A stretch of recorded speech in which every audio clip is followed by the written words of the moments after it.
Well, a very good afternoon, everyone. If you're listening uh, live to our coaching cafe, this is Natalie Ashdown with you from Open Door Coaching. And today we're going to be looking at the 2020 ICF Global Coaching Study. And I want to introduce you to some of the trends in coaching that have actually been introduced in that survey. If you are listening live, welcome. I'm sure you're listening from all around Australia and internationally as well. So it's great to see everyone on the line today. Before I begin, let me just do the acknowledgement of country. So we acknowledge the traditional owners and the custodians on the lands on which we meet today, and their continuing connection to the land, waters, and communities of Australia. We pay our respects to them and to their elders, past, present, and emerging. So that's me in COVID times, delivering from Zoom. Normally I have my professional photo there, but you can see all the flip charts going on behind me too, which has been absolutely fantastic. We were always delivering programs via Zoom, but of course now we're 100%. So it's been really terrific.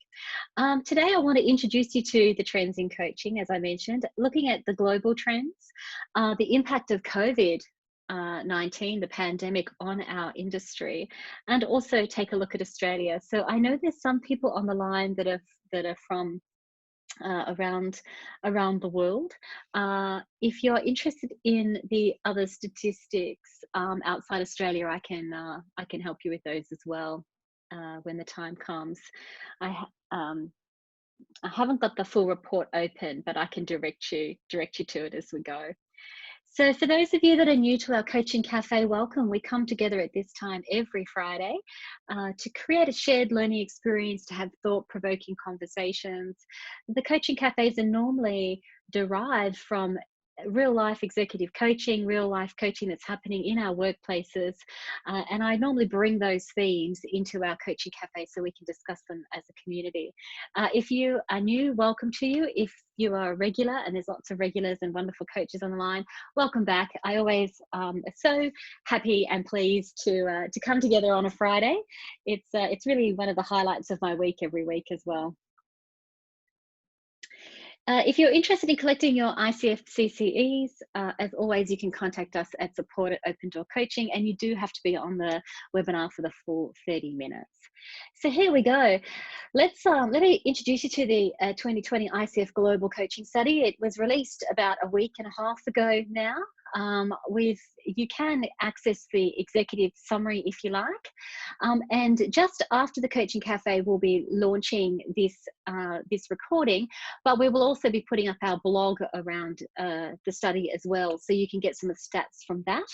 And you can also download the coaching study, the executive summary, from our blog, or pop onto the ICF. So if you're looking for the executive summary, you can download it from our blog. We paid for the report to download the full 130-page report and take a look at it. And this is what I'm introducing to you today. So I'm going to hit you up with lots of statistics today. As I do that, if you're keen to interact in the chat box, ask questions, I'd be really interested in your thoughts and comments as we go along as well. So feel free to interact with us all in the chat box, and I'll pick up your comments there. I'd be interested in your reactions to some of the statistics that I'm showing you today as well. So the study was commissioned in 2009, undertaken by Price Waterhouse Coopers. And this is the fourth study, actually. It builds on the studies that were done in 2007, when the first study was done, 2012 and 2016. So it's really very interesting that this is a longitudinal study, and we get to see the trends year on year, which is a really fantastic thing from the coaching industry perspective. Interestingly, back in 2016 and in this study now, the study has been expanded to actually include managers and leaders who use coaching skills in the workplace. And that's a really significant change, I think, from the earlier studies in 2007. So it really acknowledges the work that we do, and that managers and leaders are using coaching skills in the workplace more and more. The survey received 22,000 responses, 22,500 responses from 162 countries. And if you're interested in where those returns came from, the map is there. But you can see it's really spread throughout the world, which was really amazing. So if we take a look at some of the global trends that actually came out of the survey, there's a lot of information in the survey, how they calculated the different statistics, etc. So you can take a look at the detail if you like. But let's take a look at some of the high-level global trends that I pulled out. So first of all, there's certainly a trend that in terms of a global growth and widening of coaching around the world. So if we compare 2016 to the latest study, quite a significant growth. In fact, Price Waterhouse Coopers estimated that there's been about a 33% increase in the number of coach practitioners around the world, which is quite significant in that period of time. There's the global revenue is currently estimated at $2.8 billion USD. And that's an estimate. So all of these are estimates based on extrapolating out the figures that they've received in the study. So there's a lot of detail about how they came up with these figures. They did ask in the study for income and revenue figures, and they have done a lot of extrapolation. But so if you're wondering how they got their figures, you can take a look at the detail there. But they're estimating that the global revenue for the coaching industry is $2.8 billion, which represents a 25% increase on 2015 estimates. Now, the important thing to know, and I'll pick this up shortly, is that this study was launched and finished just before COVID happened. So we'll take a look at the impact there as well, as I mentioned. There's been over the period, that should say actually 2015, not 2005, apologies for that typo. There's been a sharp increase in the number of managers and leaders using coaching skills. From 2015 to 2019, there's been a significant jump. So from previously from 37% in 2015 up to 55% in 2019, which is really incredible. It's I think that's one of the most exciting trends, is that more and more people are using coaching skills in the workplace. And if you hook onto our blog, you'll see there that I've differentiated the report differentiates between coach practitioners, which is a really great innovation into the report. I think it differentiates between coach practitioners, so external coach practitioners or internal coach practitioners, and managers and leaders using coaching skills in the workplace. So the study and the report breaks out those two groups, if you like, which is really very exciting. Under managers and leaders using coaching skills, it includes managers and leaders, obviously, but also includes people who are like HR leaders, L&D managers, etc., who are using it as part of coaching, as part of their role. So I'm really enjoying looking at the report, looking at the two parts of the report, which is focused on coach practitioners and then managers and leaders using coaching skills. So what is also interesting, and this has been coming out over the years as well, much more strongly actually, is that over 50% of people who have responded now strongly agree that their clients expect their coaches to be certified and credentialed. So you might say that this is actually skewed by the ICF membership, for example. So if there's a lot of people who are ICF members who responded to the global survey, then you might say, well, this statistic is skewed by that. But what is interesting is that overall, in terms of the entire response population, more than 50% agree that clients expect their coaches to be certified and credentialed. I was just hesitating there because I was trying to remember the percentage of the split, but I couldn't, in terms of the number of people who were actually members of the ICF or other bodies, professional bodies, and people who weren't there. I just can't remember that split off the top of my head. So if we narrow down now to managers and leaders using coaching skills, which I know a lot of you will be interested in. Interestingly enough, Generation X, where our birth years are between 1965 and 1981, account for, according to the study, 61% of all managers and leaders using coaching skills. And I was reflecting on that actually in terms of our age and the seniority of people. So where you might be in your organization if you are a Gen X, and how you are likely to be managing teams or managing the workplace. And so it does make sense to me that a large number of people, managers and leaders in that generation would be using coaching skills. Interestingly, 68% of respondents of managers leading and using coaching skills were female. And what was also interesting and very exciting from our perspective is that 93% of the managers and leaders using coaching skills had received some form of coach-specific training, including 79% who achieved that credential through an approved coaching organisation such as ourselves. So that's a really interesting statistic. What is also interesting is in the report, one of the biggest concerns of coaches actually is people out there that don't have coaching qualifications and are calling themselves a coach. And they see that as one of the biggest obstacles. But I know it's true, but I do not think it's as strong as what it was in the early years, particularly when you see these kind of statistics. So if 93% of managers and leaders have received some form of coach-specific training, then I wonder whether out there from a kind of an industry point of view, we need to update our thinking around, oh, there's hundreds of thousands of people out there calling themselves coaches. So I'm interested in that. You can jump in and tell me what you think. It was just an interesting observation.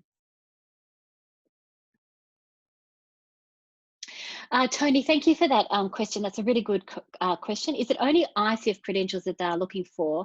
Because there are other coaching organisations that credential coaches too.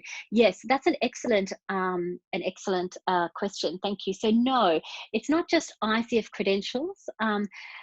It was the ICF that commissioned the report, but other professional bodies were included in the actual study. So the study was sent out to other professional bodies, for example, the European coaching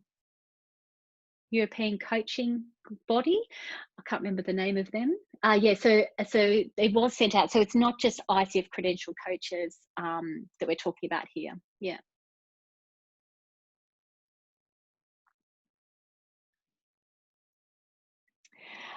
Interestingly, when we go back to thinking about coach practitioners, the other interesting statistic that came out, and this doesn't surprise me actually, was that 93% of coach practitioners, so be they internal coaches or external coaches, offer additional services. So coaching does make up for a number of people their main service offering, but it was quite clear actually that most coach practitioners are offering additional services such as consulting services, mentoring services, or other training and facilitation services. So that idea that we have portfolios of work that we do is very, very much alive in the industry. And what is also interesting there is that when they talk about coaching income, they're talking about coaching only. So I liked how the study actually said, all right, forget about your training and your facilitation and your consulting and your mentoring. Just tell us about your income and your hours based on coaching only. So it was quite good from that perspective. Great. Feel free to jump in with any thoughts or questions as we go along as well. So the three major obstacles for building a strong culture of coaching within organizations.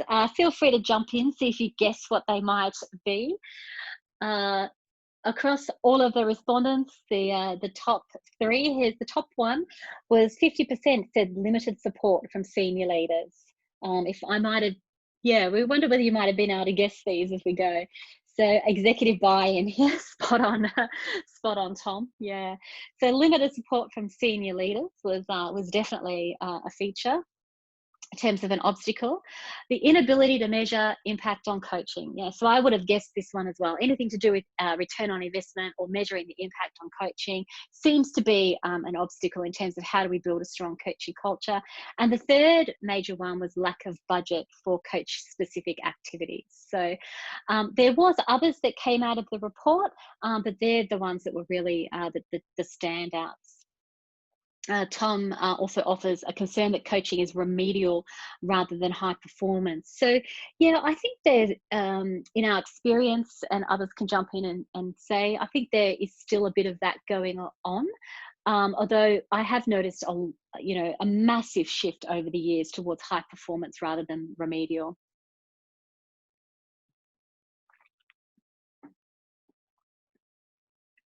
So the impact of COVID. Now, this was a really fantastic thing that Price Waterhouse Coopers and the ICF launched almost immediately. What happened was in June 2020, just after the study was being finalised, Price Waterhouse Coopers, along with the ICF, launched a new survey to specifically look at the impact of the pandemic on the coaching industry. And what I like about what they've said is the report, the executive summary, and the 130-page report is what is happening in the industry, or is, they say it was what was happening. That is what was happening. And now they needed to do a survey to say what is happening. So they distinguished between that survey was done at a time, was done at a different time, basically. It was a reflection of what was happening in the industry, and now they needed to go out and find out what is actually going on. How has our industry actually been impacted? So that was a very an excellent thing for them to be able to do, in my opinion. So they received 10,000 responses from 140 countries in less than a month. So coaches, practitioners, managers, as leaders, etc., they all jumped on and said, yeah, we want to communicate what's actually happening. And I think that was a great thing in terms of the community, the global community jumping on to actually explain what's happening, because then we get a better idea. This report that they released, and you can download it either from our website or from the ICF's website, from our blog, is focused only on coach practitioners. So they didn't draw out leader and manager as coach at this point. So of the coach practitioners that responded, 10,000 people, 49, half of them said that they'd experienced reduced income as an impact of COVID, and 37% said that their hours had been reduced. So there's probably no surprises for people on the line. Many coaches around the world have experienced a combination of both income and employment effects. And I have been noticing the ICF's responses, actually. So the ICF have been sending out different responses in terms of helping people, sending out support opportunities, changing the credentialing requirements, stretching out people's need to credential, the expiry times and things like that. So there has been quite a response from that point of view. Was there any, Tony's asked a good question, was there any percentage of what those reductions were, either income or hours? Yes, there was. They split it out via geography, and the average was somewhere between 30, around that 30%, 30 to 40, or some was up to 40%. So yeah, around that kind of average, around 30% reduction. But they also split it out by country. So it did actually vary quite significantly by country.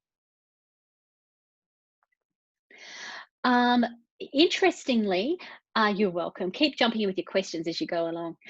Interestingly, 34% of the people who responded said that they hadn't experienced adverse effects.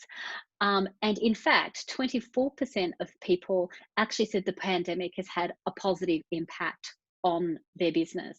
So that's really important and positive to see. A number of people have had a very significant impact on their business, and there's others that actually haven't had an impact. So it's you know it's quite interesting to see the different statistics there, I think.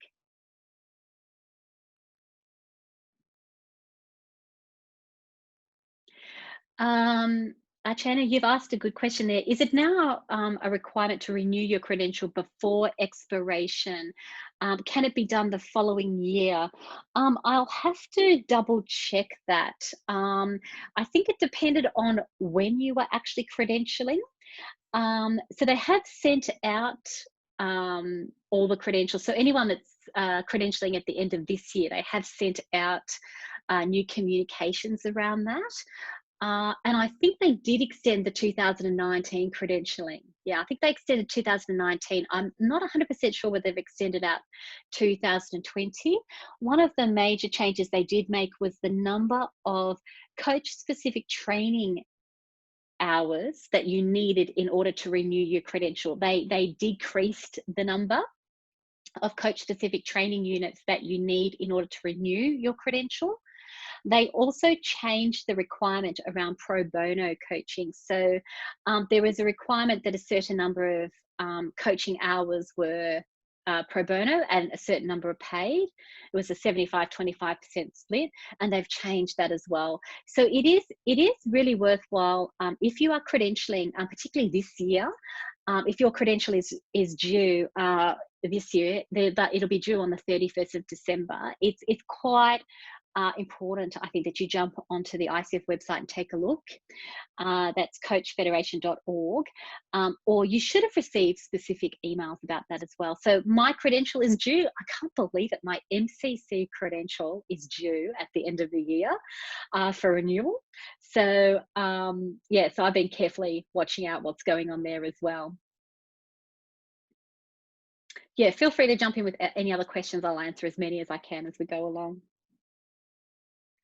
So there you are, the impact of COVID. So if you're experiencing a decrease in reduced income or reduced hours, then globally, you're not alone. And I don't think the coaching industry obviously is alone in any way at all from that perspective.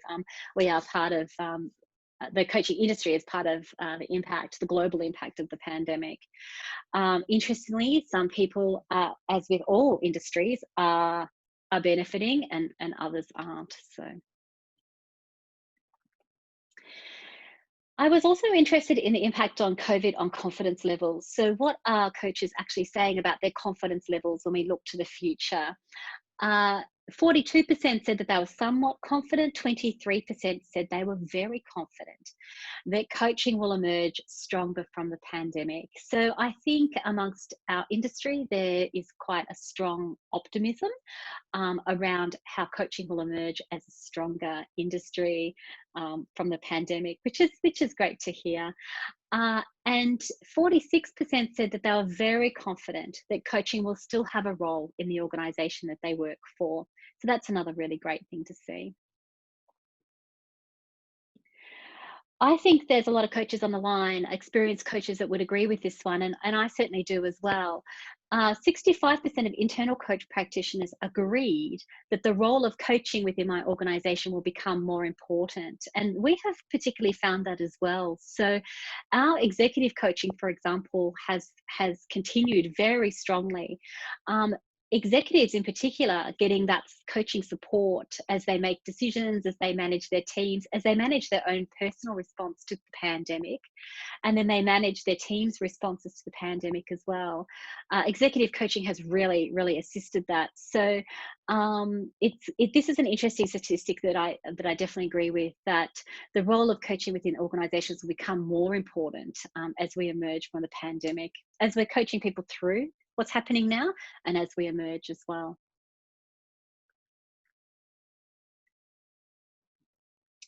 So let's look at Australia. The Australian statistics are a little bit difficult. I'll explain why. First of all, we're bunched in with Oceania, and we represent 4% of the global response. So in the Oceania category, if you like. There was 825 surveys. So Australia is combined. Oceania is made up of Australia, New Zealand,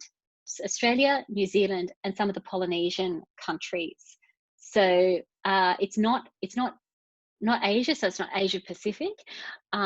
So just to let you know, so Australia, New Zealand, some of the Polynesian countries. So 825 surveys were received from Oceania. Interestingly, only about 100 of those were from people who described themselves as managers and leaders using coaching skills in the workplace. So the majority of the surveys were actually from coach practitioners. Now, why there's a difficulty with the numbers, this will be obvious to you all online as soon as you see that. The Price Waterhouse Coopers used the number of surveys received to estimate, to do the estimates of the global populations. And so they estimated that the size of coaching in Australia, the number of coach practitioners was estimated in Australia, in Oceania, as 2,600. That's just not true. They also estimated, using the number of different modelings that they did, that the number of managers and leaders using coaching skills was estimated at 500 in Oceania, which is just not true. Like, most of us will probably know 500 managers and leaders using coaching skills. In some organizations, like Open Door, like if we just talk about a couple of our major clients, we've been involved in coaching way more than that number. So when we look at the Australian statistics, and we try to say, well, how do we compare to the global population? You really have to take this into account, that the numbers here are a little bit dodgy. Yes, Tony, you're right. They seem very light on. I wonder where they got those figures from. It's very strange. Yes, so they did it based on modelling, and I did take a very good look at the modelling, and that's what they came up with. So they did say that we represent 4% of the population, which I'm like, okay, fair enough, because Europe and the USA, for example, have got huge populations of coaches. But yeah, these numbers don't stack up at all, really. Lei Ling says, Natalie, did the report highlight any specific themes for coaching resulting from the pandemic, e.g. relationships, well-being and mental health? No, actually it didn't. That is an excellent question, actually, and I really like the way you're thinking there, because I was interested in that myself, but no, it really focused on income, changes to number of hours. It focused on things, so income, change in number of hours. It looked at change in services. It looked at change in methods. So have I moved from face-to-face to telephone? It looked at, have I started new services, decreased my services? So it was really about what's the impact on services more than the actual person. So that's a great question, but didn't cover that. It did look at, have I increased my services, decreased my services, left the industry, exited my business, those kind of things as well. Yeah. Greg, is that your ISTJ kicking in there? He said, if those numbers are dodgy, what else might be wrong in the report? Yes, yeah. Okay, so having said that, so that's the big caveat on these numbers. I haven't looked at the other regions, just our region. Having said that, they are reporting that there's been a 26% growth in managers and leaders using coaching skills since the last survey. So if that's the case, that's pretty well on trend with the global trends. So if you say there was a global trend of the increase, then that's pretty well in line with the global trend. They are suggesting that the annual average income or revenue is US dollars 47,000. That's from coaching only, which is under the global trend, but represents a 5% increase. And that's it. Yeah. So yeah, I was looking to try to draw out more statistics for you, actually, but I don't know. Because when we put out, let's look at Australia, let's look at the trends, let's compare us to the rest of the world. That's what I actually intended to do when I actually dug into the survey to really prepare for today and have a really good read of it. I went, ugh, I'm not sure. But, because of those stats. But as you can see, that there's a couple of stats that we pulled out that says, well, we think there is an increase in coaching skills. There's confidence in Australia, in Oceania, and a slight increase in average revenue.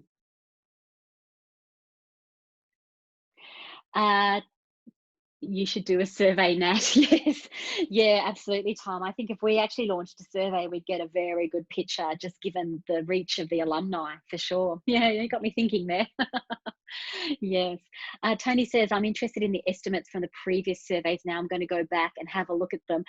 You and me both, Tony. I can't help myself when uh, I am very much a big picture person, but I do love delving into the detail and going, all right, let's just take a look. And, I'm not, I do like looking at the statistics and looking behind them. And Tom, that's a really good idea. I like that idea. The thought had crossed my mind actually.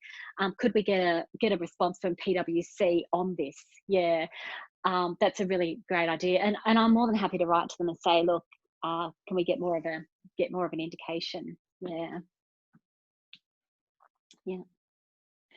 Great. Throw out any other thoughts or comments that you might have. Sorry if that disappoints you, that Australia thing. It certainly disappointed me because I'm like, okay, well, how do we compare? Well, we do compare to the global trends when you look at across the survey. But yeah, yeah. So just a quick summary then. From a global perspective, the industry continues to grow quite significantly, actually, and there's quite significant growth in the manager and leader as coach, using coaching skills in the workplace, which from our perspective is just wonderful to see, really. There's a strong recognition for the need for quality credentials and qualifications and I can see all the people on the line, qualified, credentialed. You're investing in yourself and your learning and development and investing in your credentials. So a strong need for that is coming out of the survey. And as I said, not just because everyone that answered the survey was from the ICF and credentialed. There's been a strong impact on the industry in terms of COVID-19. That will be no surprise for people, I think. And I think, in summary, I think from Open Doors perspective, in talking to our clients and the alumni like yourselves, we're remaining extremely positive actually, that the coaching work that we all do together as a community will have a significant positive impact on organisations moving forward. So I hope that's a key message that you can take out of the presentation as well. Tom says, I feel like we're growing in Australia for sure. Tony says, yay, that's great to see. The professionalism of the coaching industry is now being recognised and valued more so now. Look, I really agree with you, Tony, which is why I was interested.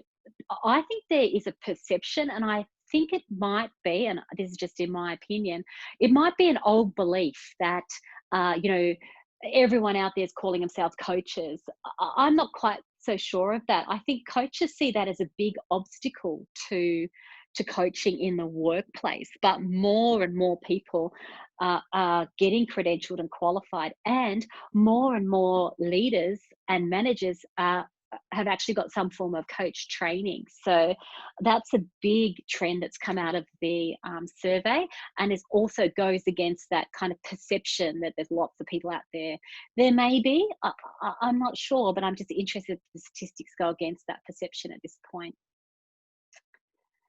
Great. So there you go. That will save you reading 130 pages. But I know there's a few of you on the line that will go, no, that's giving me a taster and I need to delve into it. So as I mentioned, please feel to download the executive summary that's available if you're keen. You can also purchase the global study from the ICF. I think it costs about US dollars, $99, something like that. So it's worth it if you're interested. I think the takeout for us also is that we really need, as an industry, and Open Doors trying to do this a lot, we need to communicate more about our case studies and our success studies. So really responding to that need to overcome that barrier around trying to understand the measurement of coaching, the return on investment for coaching, the results of coaching. So when you think about the barriers to introducing coaching within organizations, it is all about influencing and then communicating the measurements and success there. And of course, doing the brilliant coaching that we're all doing as well. So there you are. Of course, if you are in your organization and you want your managers to and leaders to start getting these coaching skills, then we are Open Door offers our Leader as Coach program, which is a fantastic 2-day program. And we are also offering mental health first aid in the month of October. The Open Door team is doing a big walk, a challenge to raise money for the Black Dog Institute. Crazily enough, I suggest that I would walk 300 kilometers, so 10 kilometers a day in October. So if you'd like to sponsor us, we would be very, very appreciative of your help and support there.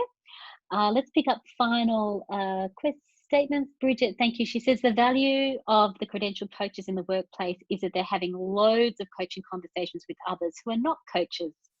So more coaching conversations that are happening regardless. Yes, that's absolutely true. So as we in our workplaces are having those conversations, we're coaching others, we're spreading that those beliefs and behaviors as we go. Yeah, role modeling for sure. Yeah, lots of coaching conversations happening regardless. I agree with you. Alrighty, well, as always, if you are listening to this live, I say happy Friday to you all. I hope you all have a wonderful weekend. Stay healthy, keep up your mindfulness practices, keep being awesome, and I will look forward to catching up with you at our next coaching cafe. I'll say goodbye for now.